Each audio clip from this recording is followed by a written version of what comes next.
Mesdames, Messieurs, bonjour et bienvenue sur CCTV Français pour cette nouvelle édition du journal.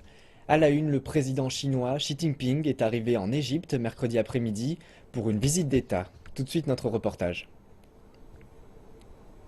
Lors de sa rencontre avec le premier ministre égyptien Chérif Ismaïl dans un hôtel du centre-ville du Caire, le président chinois Xi Jinping a indiqué que le gouvernement chinois encourageait et soutenait les entreprises qualifiées pour qu'elles participent à des projets d'ampleur en Égypte.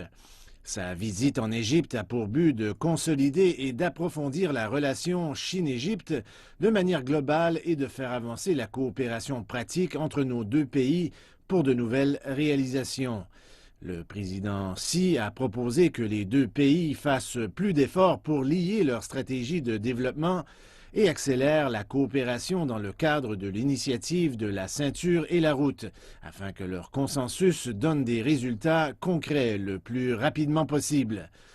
Le premier ministre Ismaïl a mis l'accent sur le fait que l'Égypte se félicitait de l'amitié traditionnelle avec la Chine et développerait la coopération avec la Chine dans différents domaines. Il a indiqué que l'Égypte soutenait l'initiative de la ceinture et la route et jouerait un rôle actif dans la coopération dans ce cadre, devenant un couloir reliant la Chine et l'Europe. Après leur réunion, Xi Jinping et Ismail ont visité l'exposition Chine Sciences et Technologies, à laquelle participent 15 entreprises chinoises.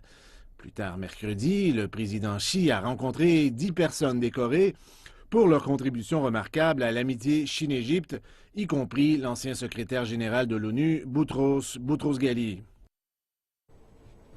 La visite du président chinois en Égypte devrait déboucher sur plusieurs accords et projets d'investissement d'importance. Cependant, l'aspect du partenariat qui est en jeu cette semaine revêt aussi un aspect politique majeur. Il y a 60 ans, le Caire et Beijing établissaient leurs relations diplomatiques. Depuis 19 mois, soit depuis le début de la présidence d'Abdel Fattah el-Sisi, l'Égypte et la Chine ont pris des mesures permettant un rapprochement des deux pays. Avant cette semaine, les deux dirigeants se sont rencontrés à 5 reprises. Signe de cette proximité, l'Égypte est une des nations dont les soldats ont participé au défilé militaire qui a eu lieu en septembre dernier à Beijing, lors des célébrations marquant la victoire lors de la Seconde Guerre mondiale. D'après certains analystes, le président égyptien verrait la Chine comme un modèle. Al-Sisi admire le développement et la réussite de la Chine. Il rêve d'une Égypte se développant de la même façon que la Chine. Il souhaite que l'Égypte copie le modèle chinois, tout du moins une partie de ce modèle dans certains domaines. C'est pourquoi il était désireux d'afficher la proximité des directions politiques des deux pays. Les institutions et responsables gouvernementaux feront de même et les relations bilatérales ne pourront que s'améliorer. La Chine et l'Égypte partagent les mêmes idées sur les tensions au Moyen-Orient de part et d'autre. On estime que les solutions politiques sont préférables à toute intervention extérieure. Ce partenariat stratégique global ouvre également la voie à une coopération militaire accrue. Cette Sobi, le ministre égyptien de la Défense, a passé plus d'une semaine en Chine. Il s'est rendu dans des usines d'armement, a rencontré de nombreux responsables. Il existe un consensus sur la nécessité de combattre toute forme de terrorisme, sans discrimination entre groupes militants, à l'image de ce que fait l'Occident. D'après des responsables égyptiens, le partenariat est aussi particulièrement intéressant puisque les investissements et les échanges commerciaux pourront être réalisés sans influence politique. Le président chinois Xi Jinping se rend pour la première fois en Égypte. C'est par ailleurs sa 6e rencontre avec son homologue égyptien. Pour marquer le renforcement de ces liens, le Caire a fait de l'année 2016 l'année de la culture chinoise. Nombreux sont les Égyptiens qui attendent de connaître les résultats de cette rencontre majeure. CCTV a interrogé plusieurs dignitaires chinois et égyptiens pour connaître leurs attentes au sujet de la visite de Xi Jinping.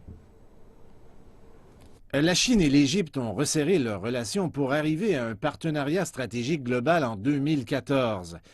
Plusieurs responsables estiment que la visite du président Xi Jinping va permettre d'amener les relations bilatérales à un niveau supérieur.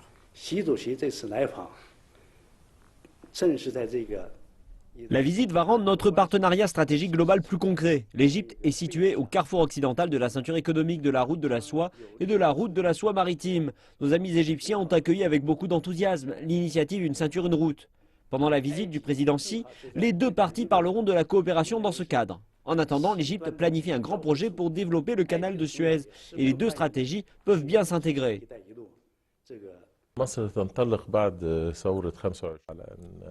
L'Égypte tient à entretenir des relations équilibrées avec tous les pays du monde, des liens de coopération qui mènent à des avantages mutuels. Accomplir les demandes des Égyptiens et construire une base solide entre l'Égypte et la Chine, c'est ce que les gens veulent. Nous avons des relations riches qui ont toujours été gérées de façon sage. Nous voulons intensifier ces liens avec la Chine pour donner ce qu'il y a de mieux à notre peuple. La Chine et l'Égypte représentent deux des plus vieilles civilisations du monde et ont un héritage culturel très riche. Cependant, les deux pays ont perdu plusieurs objets d'une grande valeur historique. Le gouvernement égyptien estime que la visite de Xi Jinping va permettre de faire la promotion de la protection du patrimoine. La visite du président chinois a une grande signification et un sens très profond. Avec leurs immenses héritages culturels, les deux pays participent de façon positive aujourd'hui à perpétuer leur culture ancienne.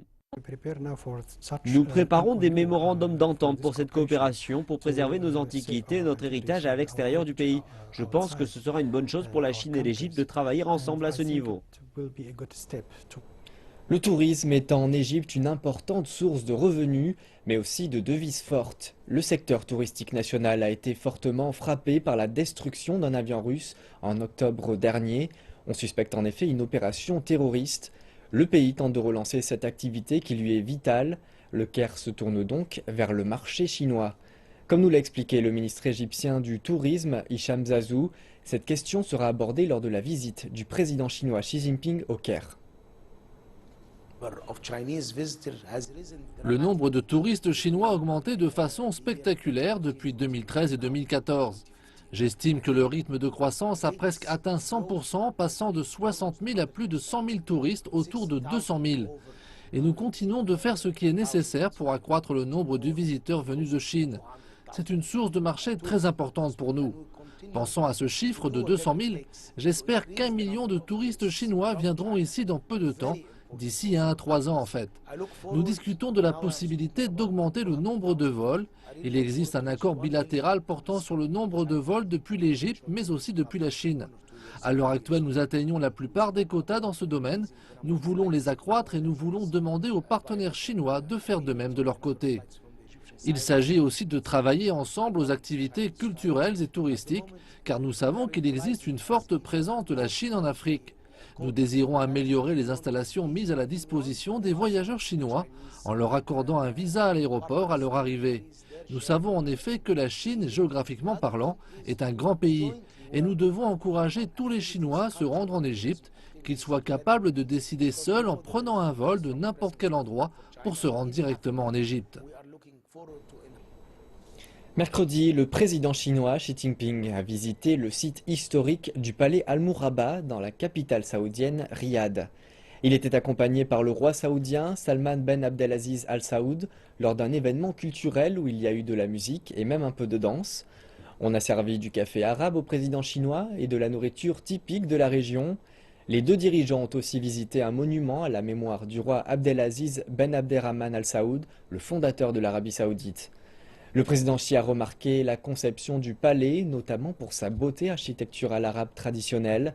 Le palais, complété en 1945, a été d'abord utilisé par le roi fondateur comme résidence.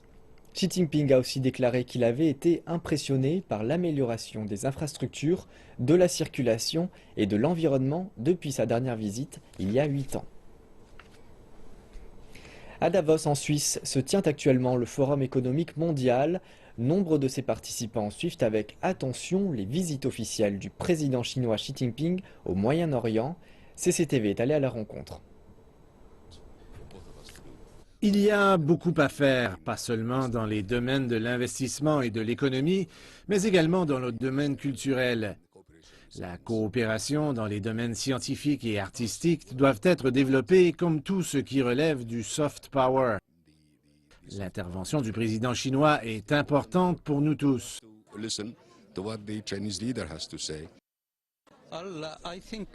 Je pense que la Chine va être amenée à jouer un rôle économique et politique de plus en plus important dans la région. Elle est très présente en Afrique également. J'espère que le pays pourra être un acteur politique positif au Moyen-Orient et en Afrique.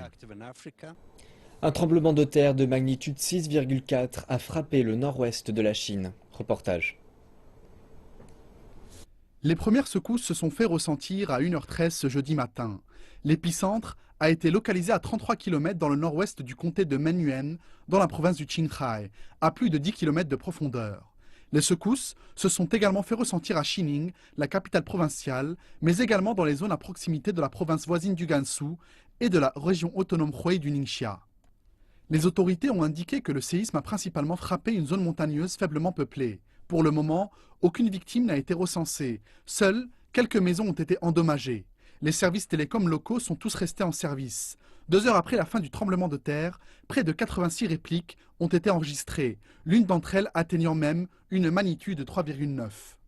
L'administration chinoise de gestion des séismes et son bureau provincial du Qinghai ont activé le 2e niveau d'alerte, afin de mobiliser au plus vite les forces de police et les équipes médicales sur les lieux d'un potentiel désastre. Le bureau provincial a par ailleurs tenu une conférence de presse ce jeudi matin. Il est très probable que de fortes répliques surviennent après ce premier tremblement de terre. Certaines pourront même atteindre une magnitude de 5, mais nous pensons qu'elles n'auront qu'un faible impact au niveau local. Ainsi, les habitants de la région n'ont pas de raison de s'inquiéter. Il y a toutes sortes d'analyses et de rumeurs non fondées qui ont circulé sur Internet. S'il vous plaît, je vous exhorte à ne pas y prêter attention et je vous demande de ne croire que les informations officielles. Une enquête menée auprès de 500 entreprises membres de la Chambre de commerce américaine en Chine a confirmé que la majorité des entreprises étrangères demeurent optimistes sur le potentiel de croissance du marché intérieur chinois. Cependant, les entreprises interrogées rappellent que certains défis restent encore à surmonter pour entreprendre des affaires en Chine.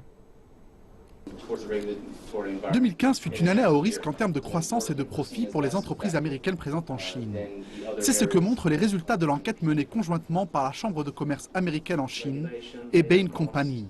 L'enquête indique que lors d'une année 2015 particulièrement difficile, seulement 23% des entreprises américaines présentes en Chine ont déclaré une baisse de leurs revenus par rapport à leur exercice précédent. Cependant, une croissance soutenue a été constatée au sein des entreprises américaines dans les secteurs des services, de la distribution, des technologies et des industries à très haute valeur ajoutée.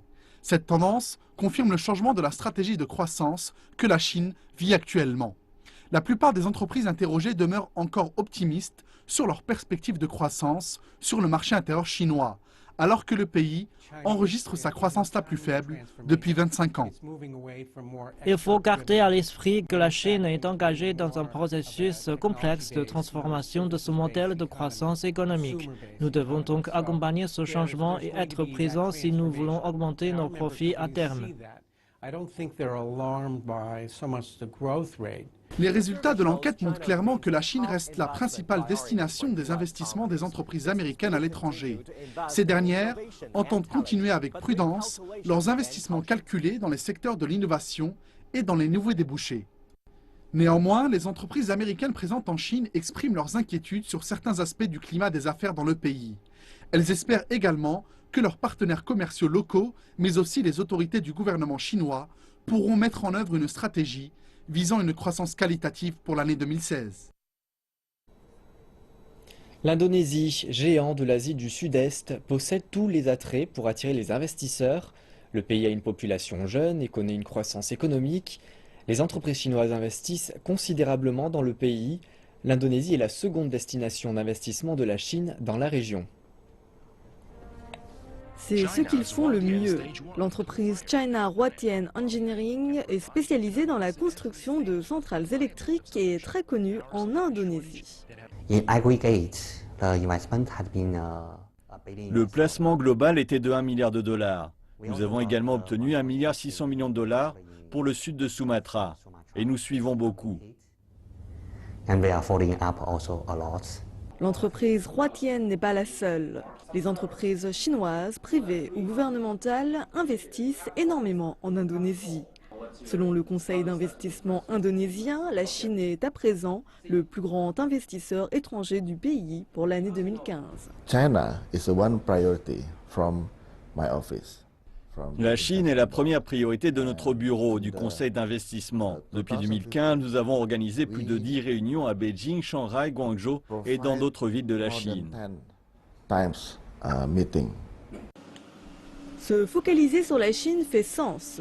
L'Indonésie a besoin d'infrastructures, de centrales électriques, de routes à péage, de ports de mer, et la Chine est experte dans ce genre d'infrastructures. La Chine prévoit plus de 83 milliards de dollars d'investissement en Indonésie depuis que M. Widodo a pris la direction fin octobre, surpassant ainsi de loin les 11,6 milliards de dollars d'investissement du Japon et les 185 millions de dollars de Singapour. Mais la réalisation de ce plan d'investissement a coûté près de 7%. Principalement dans l'administration. Une combinaison de 22 ministères est destinée à accélérer les services de licence des investisseurs et cela fonctionne.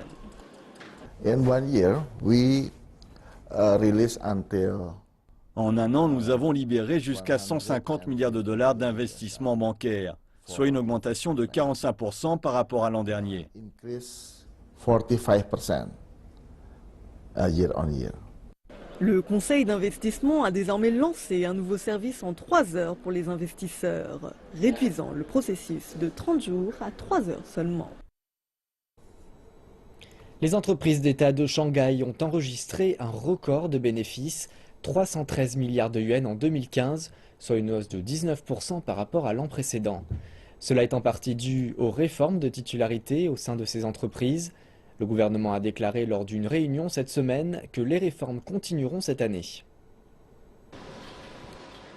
Le gouvernement central lancera une série de réformes pilotes au sein des entreprises d'État dans 10 quartiers en 2016, dont des réformes de politique de titularité et d'embauche de directeurs exécutifs.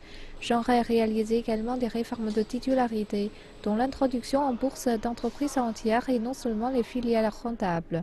L'entreprise Shanghai International Port Group a fait partie des premières entreprises locales à être nationalisées. L'entreprise a également commencé à offrir certaines de ses actions aux employés en tant qu'encouragement. Le nouveau système est en place depuis plus d'1 an et l'entreprise a été témoin de grands et d'encourageants changements dans ses opérations. Suite à l'introduction de la totalité de l'entreprise, la gestion et la structure de notre entreprise est devenue plus claire qu'avant. Nous avons des normes opérationnelles plus élevées, car nous sommes à présent une entreprise cotée en bourse. En d'autres termes, c'est comme mettre une entreprise dans un vase en verre, tout est ouvert et transparent. Nous avons commencé à donner des actions à nos employés en 2014 et aujourd'hui, ils prennent davantage soin des opérations de l'entreprise. Nous avons reçu 57 propositions cette année lors des réunions, alors que nous n'en avions qu'une sur 10 avant. L'objectif des entreprises d'État cotées en bourse est d'introduire de multiples actionnaires, dont des investisseurs privés, et de réduire la proportion des actions détenues par le gouvernement à un niveau plus modéré. Le gouvernement pense que cela aidera à relancer la productivité et la compétitivité des entreprises publiques. Elles sont habituellement imposantes, mais possèdent plus d'un commerce principal. Tous ces commerces ne sont pas forcément cotés en bourse. Pour résoudre ce problème, le gouvernement central a publié des directives pour classifier les cibles de réforme des entreprises d'État. Les entreprises d'État sont à présent divisées en entités commerciales d'un côté et d'un autre côté en entreprises impliquées dans la sécurité ou dans le contrôle de ressources naturelles. Mais selon les experts, classifier certaines entreprises d'État est un sérieux défi pour les réformes de cette année. Comme le marché s'est développé, les gens se sont de plus en plus sensibilisés sur la signification de la classification des entreprises d'État. Clairement, la réforme est dans la bonne voie, mais les limites de chaque classification ont été établies par les forces du marché. Par exemple, l'industrie de la télécommunication implique la sécurité de l'information, qui devrait être strictement contrôlée par le gouvernement. Mais pour le domaine du service de terminal, cela peut être ouvert pour la compétition du marché. Même si nous divisons les entreprises en 2 catégories, la division détaillée est très compliquée et a besoin de beaucoup plus de considération. La réforme des entreprises d'État a déjà rapporté de bons résultats pour 2015. Les entreprises d'État de la ville ont généré un total de revenus de 3 000 milliards de yuans, soit une hausse de 7% par rapport à l'an dernier.